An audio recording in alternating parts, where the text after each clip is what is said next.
Hi everybody, my name is Eli Clayson and welcome to ReelCraft. ReelCraft is a video series created for integrated media that will show you how you can get started in your reporting and videography journey.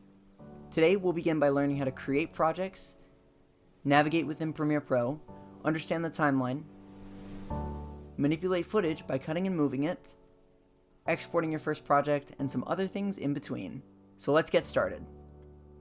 You've just opened Premiere Pro. Might be a little overwhelming, but don't worry because you'll have it down in no time. First thing you're going to see is a box labeled Get More out of Premiere Pro. This just contains updates and information regarding the software. Click the white X in the top right corner to exit out of that. Next, you're going to want to select the button labeled New Project. It's blue near the top left corner of your screen. You've now been introduced to the Import tab of Premiere Pro. It contains lots of important settings for your projects, but we're going to skip over those just for now. You'll find at the top left corner a box labeled Project Name. Here's where you're going to choose a name for your project or video. Make sure to choose something that matches the project you're currently working on. Next, we're going to import some footage. Directly below the project name box, you'll find a button that says Sample Media with a star icon next to it. Click that and it should bring up a bunch of different videos that you can use for your experimentation. Feel free to scroll through your options and pick one that you want to try out.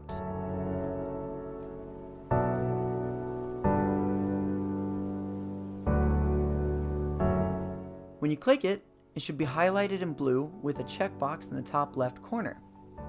Once you've selected a video, go ahead and press the blue button in the bottom right corner labeled Create. Now that you've pressed Create, you've entered into the heart of Premiere Pro. To start, you'll notice a bunch of little sections all around the screen, each with various things on them. Each of these little sections is called a panel. All of the panels on the screen build something called a workspace. You can click on these panels and they'll be outlined in blue, indicating that you've selected it. While all these panels are important for their own reasons, we're going to start by removing one of them. Go to the top left corner where you'll find a panel labeled Learn. There will be 3 lines on the side of it, and you're going to click those lines. Some new options will appear that will allow you to do various things with the panel. We're going to ignore all of them except for the option labeled Close Panel. When you click that, it should disappear, resulting in all other panels changing size to fit the space that the Learn panel took up. Now that we've gotten rid of the Learn panel, it's time to start editing your first video clip.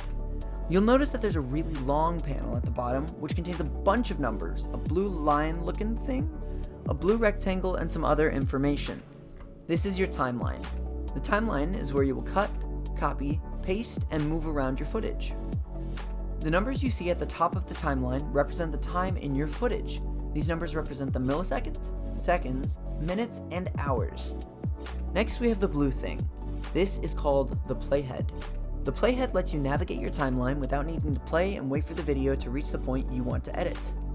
There are 2 ways to move the playhead around. Your first option is to click and hold the blue shape at the top of your timeline, near the 0-second mark. Then simply drag your mouse to the desired point in the timeline. The other way is to hold and drag the blue line, which will result in the same effect. Using the playhead is essential because it allows you to quickly move through your timeline, leading to reduced editing time for your footage. Take a moment to get used to click dragging the playhead around, just so you can become familiar with it. Now we move on to actual footage. You might have noticed that as you dragged around the playhead, your chosen footage moved on the upper right panel. This is happening because you're viewing or scrolling through the footage you chose earlier. That rectangular shape in the center of your timeline is actually your video footage. Videos will be represented with a light blue color, and MP3 files and other audio will by default be represented with a green color. Later down the line, I'll show you how you can actually change these colors so that it makes it easier to organize your footage. If you want to move around your footage, just simply hold and drag your footage around. You'll notice that if you drag up, then the video footage will move up a level as well. This is the next fundamental aspect about the timeline. For those of you who are familiar with iMovie, you'll remember that you can only stack one set of footage above your main video. In Premiere Pro, however, you can put as many sets of videos or pictures on top of each other as you want.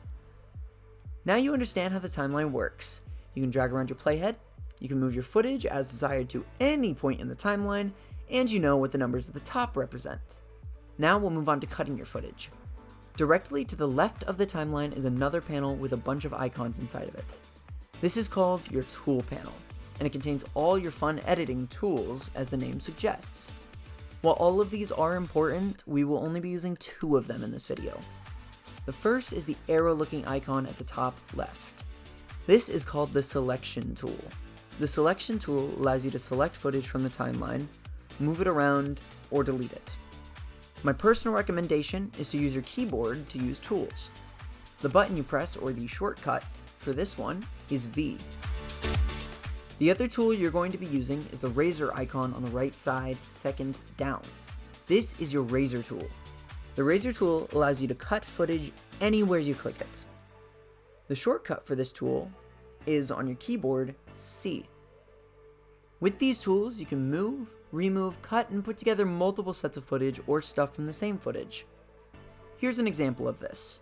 First, press C on your keyboard to select the razor tool. Then move over your footage and click roughly a third of your footage in from the beginning. Next, click a little further down the timeline on your footage again. Now press V to change to the selection tool and select the middle footage.